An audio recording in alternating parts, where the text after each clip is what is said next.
Hello, Narnach here. Welcome back to Grim Dawn. We are playing with a Drain Essence Death Knight on Elite Hardcore. We've arrived in the Malmouth sewers. Not the most pleasant of places to be. A little bit smelly. Though, of course, one could argue that it might not even be as smelly as the swamp we just came out of. And who really knows what the void smells like, so maybe that was even worse. Either way, it's definitely not a place of daisies and unicorns.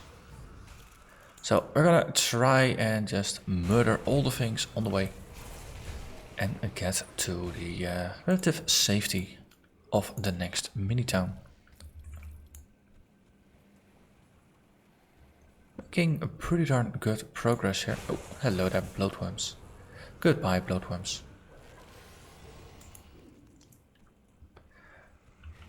Sewers is always fun, because halfway through there is this side area. A lovely little side area. Yeah, can I go through here? I cannot, I must walk the other way. It's very, very distracting or decoy. Deceptive. Yeah, that's the word. Deceptive. I thought I could go there, but I can't. Yeah, secret thing has a nice big boss in it. I think we kicked his butt on a veteran, so of course we have to do it again. And it's a boss that can actually pack quite a punch. I mean, it is big and it is scary. But the bigger they are, the harder they fall.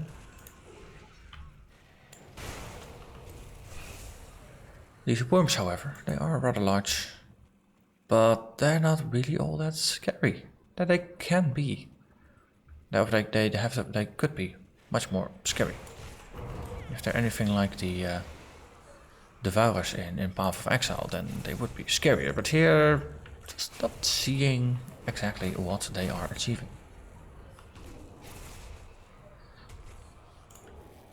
On the other hand, we've got quite some sustain going on, so no, enemies that might not appear all that threatening, maybe they actually are, and then we're just shrugging it off like they really don't do anything. It is the downside of builds if you're too powerful in the mid game, as in, elite. Then once you walk into ultimates and enemies actually get quite a power bump and your power bump is less noticeable, so then relatively speaking the enemies will become stronger. And then your sense of what is dangerous and what is not dangerous is gonna be off.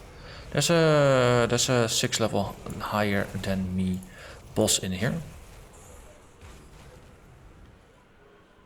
But yeah, if your spidey senses, so to say, are not quite attuned to what is dangerous and what is not, then it could become fatal later on. So that there's a actual danger in things not being dangerous right now. It's the eternal enemy: complacency and overconfidence. Okay, let's just overguard here just to be certain. Oh, there was a hero in here. It's appropriate. I'm talking about complacency and overconfidence while I'm just tanking a large pack with a hidden hero in it. That's the kind of stuff that ideally you should not be able to get away with. And we found the secret place. Also found some items. On the way in, I found this nice little scepter, which has a boatload of damage stats. The vitality and the ether damage bonuses are pretty ridiculous. There's also the vitality decay on here. +2 to drain essence, which matches the current one that we have. So basically swapping my old one for this one would give me quite a lot of extra damage as well as a little bit of physique and some health, so it would help with survivability. Downside is, of course, I would lose the 10% chance of the Lifestealer Nova from going off.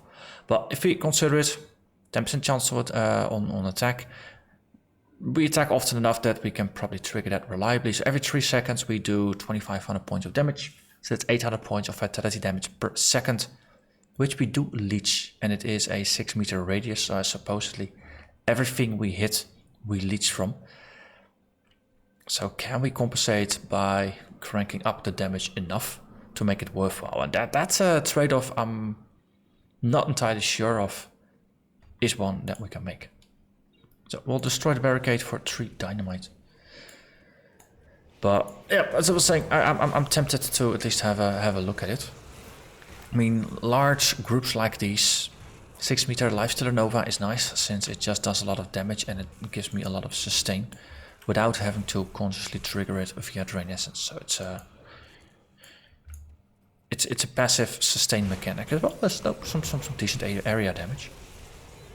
For contrast, we of course have Siphon Souls, which currently has a 7.3 meter radius, does 3500 points of damage, but it only leeches 1/4 of that. So in terms of actual damage, we'll leech 800 points of damage per time we trigger it, but it can only be triggered once every 6 seconds. So if you were to plot that one down to DPS, then of course it would be less. Or heal per second, that might be a different way of looking at it.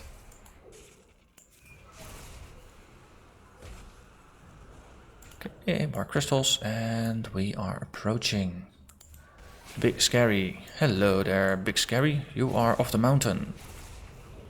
Okay. Let's just do some reflecting.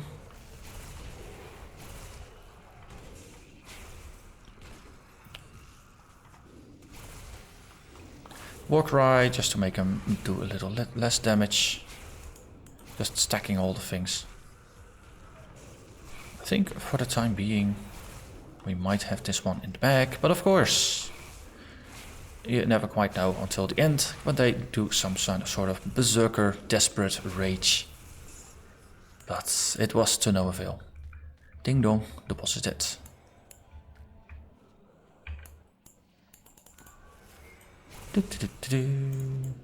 Must say it is going a lot faster than I had expected. I seem to recall the sewers being larger and taking more time, but that could be that right now we're just so powerful that things just feel smaller because we clear things faster. And once again, there's just so many particle effects going on, I have no idea what's happening. But one of the things I have observed in Grim Dawn, the most important part of the entire interface is the health bar down here. Everything else is just window dressing. It's all about the health bar. As long as you watch your health bar and your cooldown timers, you're fine.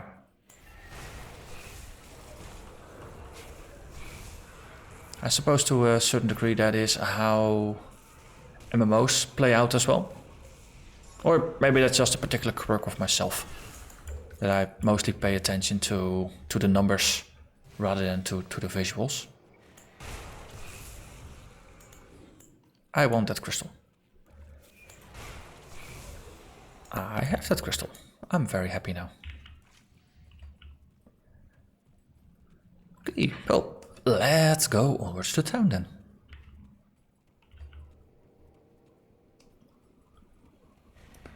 And we charge, and then there's another hero in there, a frozen hero this time. Let's just do a preliminary overguard then. Burning as well. Oh, we even have 2. So 6 levels above me, the other one was 5 levels above me. And now he is 0 levels above me. Getting quite a chunk of currency here, or of, not currency, components, the other word with a C.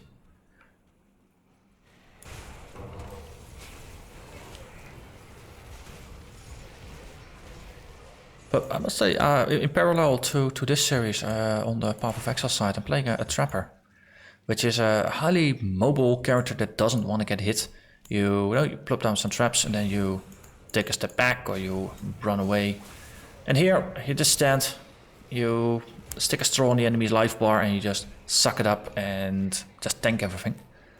It's an interesting contrast playing the two builds back to back. Since this almost feels like cheating. It's just there's just too much power here. I'm very much looking forward to Ultimates, where I hope this build will actually get challenging again, and I have to do some positioning. And I played the Commando. That one, of course, was notoriously underpowered. It was a sturdy, nearly impossible to kill tank. Still is actually. It's still alive. But it just suffered from single target damage. It just didn't do much there. Let's see. What's this place? Percent help. Black Legion. You're secure. Soundtrack start. So this is what. Yes. Yeah. Okay. So we are in town. If you're serious about heading out, the Ethereals do more than just. I'll destroy the wagons. We can do that. We can help these peoples. I was talking about something. I think we got enough time to just do the next area. Should be fine. Yeah, should be fine. So we do the candles district as well.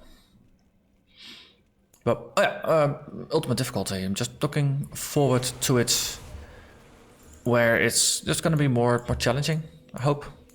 The Commando lacked in damage and it was really slow going. This one, it seems incredibly solid at the moment. There's still various ways that we can further increase the damage output, and I suspect that is going to be required as well. So in all fairness, the Commando, eventually I spec'd over to Cadence, but it was all physical damage. And one of the recent patches rebalanced bosses because it turned out most of them were resisting physical damage. And as such, physical damage had a disproportional difficult time applying their damage because enemies were resisting it so hard. I actually need to be in the other side. So maybe the damage has increased a little bit, but still, it was just very good at clearing trash mobs. Bosses, it just ground them out, but it just took a long time. You were unstoppable. Well, let's see about that, shall we?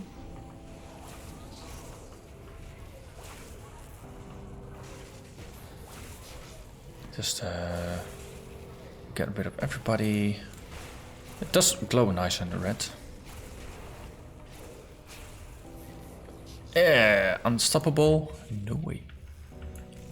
But this build, it feels much better in terms of damage output, so I suspect that in Ultimate we're gonna do much better as well. And then, maybe I will have to do a small strategic withdrawal, have to do some overguarding to just reduce the impact, time my Siphon Souls maybe a little bit more to actually use them as active heals rather than as just raw DPS output. Also, they don't like being stacked. Physics goes haywire.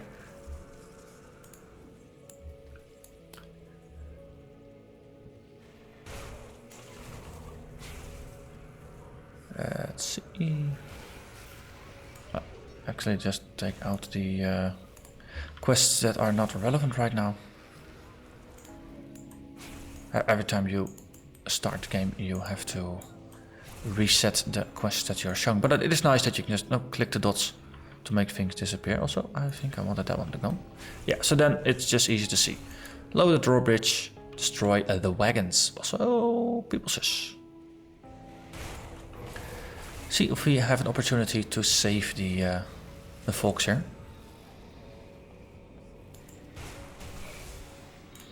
From what I understand, most of the decisions in this one are random. Hello. What do you mean, yours? Calm down, don't mean any harm. I'm not one of monsters. As a refuge, what choice do you have? And we saved them, yay! More hungry mouths to feed. Or is that the slightly cynical way of looking at it?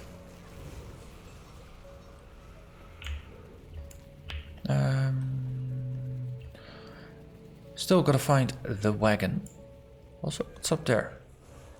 Warp Flash Enclave. Okay, that's very far away because that's actually the Crown Hill site that we're looking to.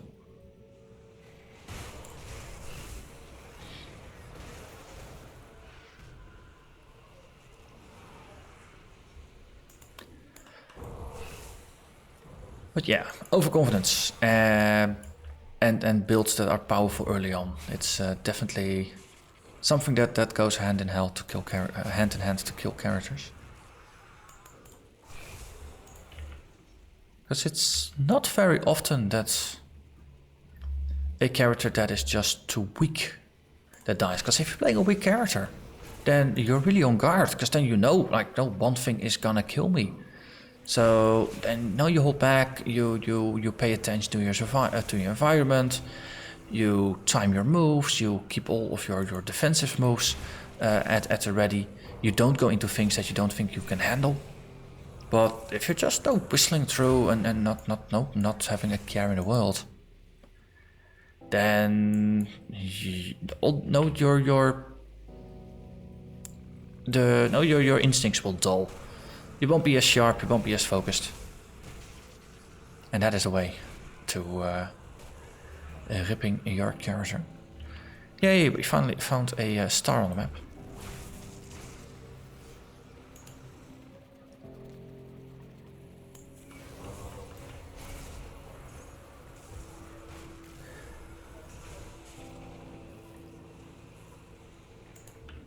Okay.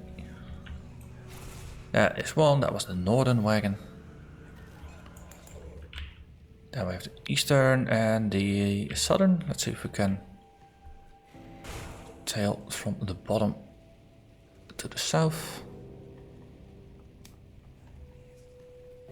Usually by the time I finish this area, the layout has come back to me. Until that time though, it's not quite. Looked at that, a rip note, first half. Did I miss picking up stuff on the way in Veteran? It's very possible. Or maybe this is just another note. That's just another survivor, but it is free experience, and I do like free experience. Experience that you have to kill monsters for is perfectly fine as well. But if you get yourself a lore note and that gets you just a little closer to the next level, to the next skill point, that is fine.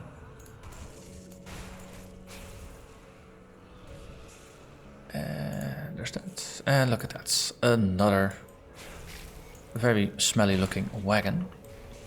There are no heroes in here, only dead enemies. Who, despite not having hero status, they still pack quite a punch. Do not underestimate the enemies. Okay, and then we have the eastern one. And of course, eventually we have to end up at the bridge from the other side. Yeah, we need to cross the buildings to get to the eastern side. It's always this very creative pathway of bridges in the air, things like that. Okay, if you don't want to come, then you can live. Oh, now you want to come. Okay, if I threaten you with staying alive, then sure. Okay, now you can be dead just like your friends. Aren't you happy now? Good cultist. Good cultist. Okay, that would need to be down there. Let's look at that. A staircase.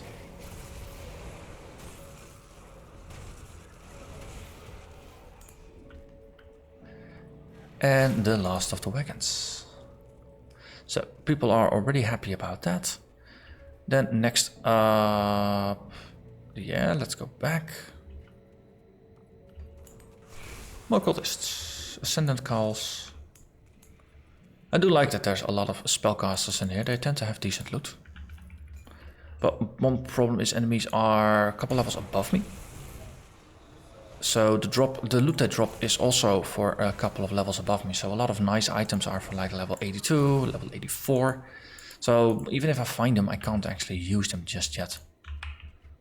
And that's actually almost a consistent experience in Grim Dawn. Most of the good items you find, they're always a high enough level that you need to play for like another hour or two to level into them. Which is, I know, it does feel less satisfying, because you're never like, hey, I found something and I can instantly use it and now my character is better. It's always like, hey, I found something. Oh, I can't use it yet. And then you stash it away. And then there's a higher than 0% chance of actually just forgetting the gear. And then later on, once you've outleveled that gear, you find it again in your stash and like, hey, this could have been useful if I had to only remembered to use it. Oh, a time warped enemy. I'll just redirect all the damage back to you. How about that? I think it was a smashing success. Speaking of smashing, this one is large. Okay, it hits for about 3000 damage. I'm very happy I got very good armor on my boots now. Okay, then we just reflect all damage, put up overguard to increase my damage absorption, and then of course all the damage that gets absorbed gets redirected back to this guy.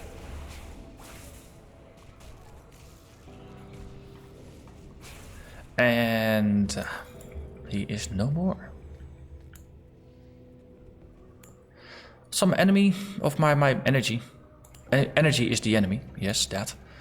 My energy was drained about half, so yeah, it's okay. But I definitely shouldn't be pushing higher levels on my drain essence, because I simply can't sustain it yet. Hello, enemies. Aww. I know there's a portal just 2 steps ahead, but it's cooler to just create your own portal. They'll show off a little bit to the locals. Well, you weren't lying about the Legion. So wagons are destroyed, I did my part. And we got some more reputation. Malmouth, resistance. I haven't actually maxed them yet. 11,500 more points of experience to go. Good thing is... Oh, I was gonna say good thing is we have ourselves a writ, but I actually haven't. So let's correct that mistake, because writs of experience are pretty awesome. See anything you like? That one. It's a good use. Let me read it. Anything else you have to offer? Oh, look at that. More blueprints. They are 44 and 44. Cool. So this one gets me an arcane girdle. Not the stat for this one, but maybe for a future character. Also, they're level 90, so they're not actually that relevant yet. Cadence, I don't use it either. Not on this character. Inquisitor creeds. What's the plan? I'll join the attack. We will liberate the city together. And of course, we are getting reward here and experience, but no actual faction. Okay, and because we are not only 23 minutes in, we're also going to liberate town. Hey, first time I noticed that there's the illusionist here as well. I always thought you needed to clear out town upstairs before you could do that.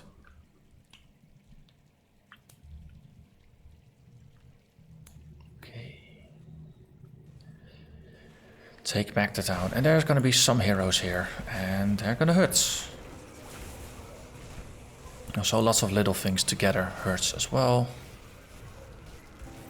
Just trying my best to put some nice vitality drain debuff on everything. Okay, there's some heroes here. We've got a burning, we've got a reflective, and electrified as well. I think we killed something. And again, it's just so difficult to see what the heck is happening Oh, Alcaraz, you are 6 levels above me and I gained a level. You know what, I'm just gonna reflect all damage back to you. Raining, stepping a little bit aside since it seems like everybody is just angry at me for some reason.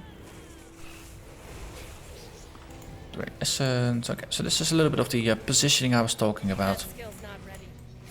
Sometimes if you're just not seeing what's happening, but enemies are doing their best to try and murder you, it's not a bad thing to just take a step back and see if you can in some way make it a little clearer to see what the heck is happening.